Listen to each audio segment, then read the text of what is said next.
Hello, this is Dr. Garrett Castleberry, and I'm back with part two of our digital Q&A lecture in public relations, advertising, and brand management. We're looking at some week one carryover questions before we get into week two. Week one dealt with the print medium in particular, and then in week two we shift mediums, mass mediums, to talk about radio as our medium of the week. All right. And so, covering some questions from Larissa, and Larissa asks, since television is a large factor of the shape of our culture, how do advertisers stay relevant in a world that is streaming through the internet rather than watching traditional cable or satellite, etc.? And this is all spitballing here. I don't think there's a uniform age of that marks an advertising agent or marketing agent as better or worse. I think most of it comes through experience and exposure, but some of the youngest marketers are running exclusively through social media and sort of capitalizing on that because it's probably the medium they're most aware of, experienced with. But the savviest marketers are doing both, right? They're finding ways to capitalize across all mediums, and that's the goal. I think that is a goal you want if you're going into that area. If you're studying now, many of you are studying digital marketing, and we are heading in that direction, but we can learn a lot about how to be strong digital marketers by observing the past, right? That's what I would say. History is important, regardless of the subject matter. It's not just a history about countries, but history about trends, history about ideas, okay? And so that's going to give a lot of us continued success. And so anyways, why it's a couple of our different communication courses that intersect with media studies. We're big on studying media history. Media history is important, and I think that carries over into marketing territory as well. But here's an example. Think about our Macu ads. We have radio footprint with our advertising, and in those radio ads you might hear, and I'm sure many of you have, the more genteel older male figure sort of comes across with somewhat of like wisdom and maybe security and safety and assurance in those radio spots, right? And that's going out to a mass audience, but a couple of particular demographics, versus we have print billboards throughout the OKC metro area, and these, if you'll look closely, tend to they are speaking to a broad audience as well, but you could argue a different audience. All right, they're more open to other demographics. All right, so they're satisfying a different need. And then even more yet, that we have a social media presence, and I know there's some Facebook advertising that goes on, probably the most of any, and that's for a reason. Regardless of how in vogue or trendy you all feel Facebook is or isn't, it is still that internet destination that's receiving the most traffic, and so it's going to be a high place for advertisers. And perhaps that's why it's not recognized by young people as the hippest and coolest place to spend your digital time, because there's so much advertising taking place on there, including internet marketing communication, IMC marketing strategies. So that's something to think about moving forward. Let's jump down because we definitely we want time for everyone today.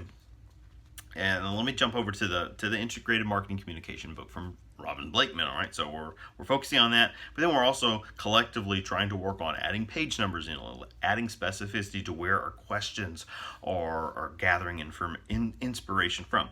Is retail advertising still relevant? I like this question. Simple, but it's complicated. Yes. Retail advertising and retail business is still relevant. However, it faces increasing competition. All All right, and so something that comes to mind for me is I would contend that this makes commission based income even less rewarding, or perhaps uh, narrower in terms of its reward. Because if we have less and less traffic going through direct retail areas, let's just say something like an outlet mall or a traditional mall, right? These retail stores that what we call brick and mortar stores. The less foot traffic, the less sales. And then when you're in a commission-based position, the commission, right, your payment, or you might get a minimalist, kind of like a server at a restaurant, you might get a minimalist amount of income, but then the ample income is based solely off your performance in the retail floor. All right, and so that's a sink or swim type of situation. All right, so people with let's just say great outgoing skills, or that thrive on connecting with people, and they're also highly persuasive, whether it's innate or trained, they're going to thrive in that commission-based setting. Whereas anyone that's probably would veer more toward an introverted personality, or just stumble in their direct oral verbal communication with people, they're going to have less success, and so they're naturally going to be making less money. So I would say these commission based positions are probably a tricky area. Here's another question: with most things going digital, should businesses move to digital coupons? And I would suggest most have, or they do both. All right, one of those two, through an app, an email campaign. Check. Which method? Okay, here's the trick. Which method would work best? And this is many of you have framed some questions in similar ways, and I think we'll encounter a few more. It's dependent, right? It depends on it's the information of two factors. What is the product, and who is the product for? And answering those two questions accurately determines, well, then what is the best medium to advertise, right? What is the best message to send out? You never want to go against the grain of what the product is, or who it's intended for. You can't just make advertising to make advertising, which can go against the instinct of creatives sometimes, right? I remember receiving a lot of that pushback when I was working in that industry and was just firing off, creative ideas with, mixed success. Let's look at some questions from Megan before we wrap up the week one questions. What is more effective for radio, a catchy jingle or a catchy music beat? And let me respond with two rhetorical questions. First, are these mutually exclusive?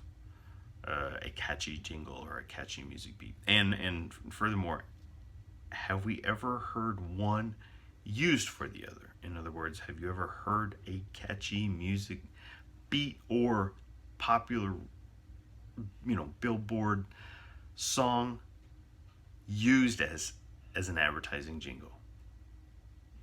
That would make a great video discussion question, actually, because I think that could sustain many answers from those responses. Is the cost?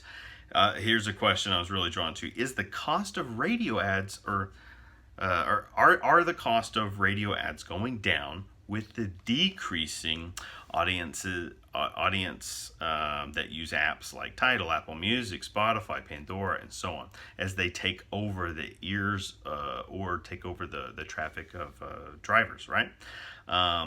Basically, are the cost of radio ads going down with increased competition? Surprisingly, for some of you, the trick is no. And sometimes they're going up. But here is a shift. Here's a key shift that's happening. So there's increased competition, but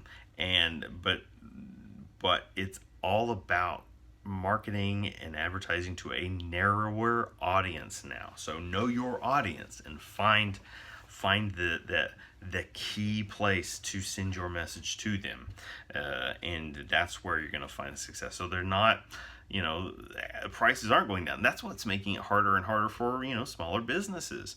The prices aren't going down. At the same time, your audience is shrinking. So what you do have to do is go out there and find the right place to send that message, so that you make sure it's hitting if it's hitting closer to the bullseye, then you're more likely to get a response from, the inside of the bullseye versus the perimeter of the bullseye. Does that make sense? I hope that's making some sense for us.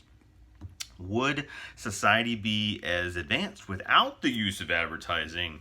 Ooh, a little political question almost, because the response that comes to mind is that a free market society, right? So that's what this is like the buzzwords we use to describe a society that sort of is supported by capitalism, right, as a chief means of economic gain. But anyway, a free market economy creates opportunity for these factors, for increased flow of goods and services, as well as for financing, okay, starting up a small business, and so on, finding backing, and information flow of information. And so we could argue we wouldn't be as advanced. And you think about something like countries that maybe are set up as more of a dictatorship, and then what you have there is the information, the financing, the goods and services, they get controlled by an even smaller amount of people at the top.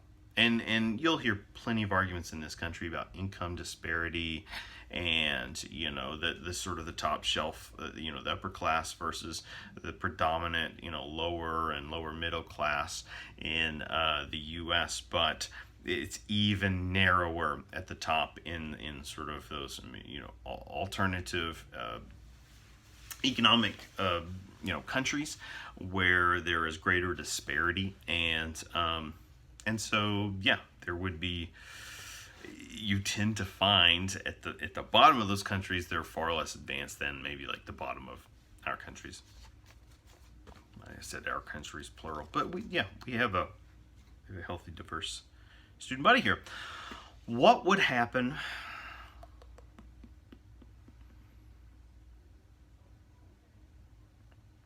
How big of a role has false advertising played in society? Elections, popularity of drugs, alcohol, and so on.